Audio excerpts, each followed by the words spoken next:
আবে একটা কেন 10টা করে ফাটাবাজি।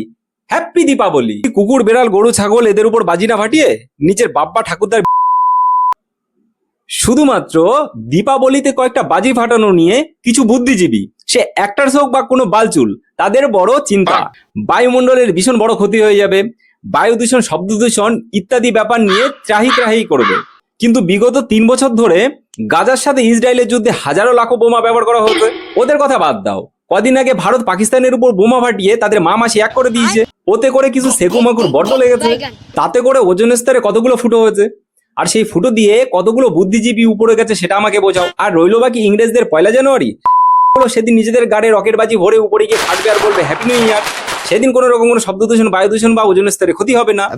যত রাজ্যের সেকুলারগিরি শুধুমাত্র আমাদের বেলায়, আর অন্য সময় এরা চোখে কালো চশমা দিয়ে অন্ধ হয়ে আন্ধা কানুন হয়ে ঘুরে বেড়াবে।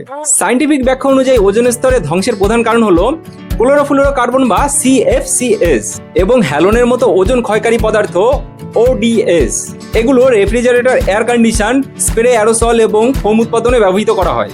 বায়ুমণ্ডলে এই রাসায়নিকগুলি অতি বেগুনি রশ্মির প্রভাবে ভেঙে গিয়ে ক্লোরিন পরমাণু নির্গত করে, যা ওজনকে ধ্বংস করে। এত কিছু কি করে জানলাম? আরে বাবা, গুগল করে। বালগুলো ফ্রিজ থেকে জল বের করে এসি ঘরের মধ্যে বসে পায়ের উপর পা রেখে শুধুমাত্র দীপাবলির দিনই জ্ঞান মারাবে। হাট বলছি, এসব কানা বেগুনদের দেওয়া জ্ঞান চটকে ফেলে রেখে আবে একটা কেন 10টা করে ফাটাবাজি। হ্যাপি দীপাবলি। রিমাইন্ডার বলছি, কুকুর বেড়াল গরু ছাগল এদের উপর বাজি না ফাটিয়ে নিচের বাপ্পা ঠাকুরদার বিচিতে ঝুলিয়ে ফাটাবেন, কেমন? ওকে, বাই।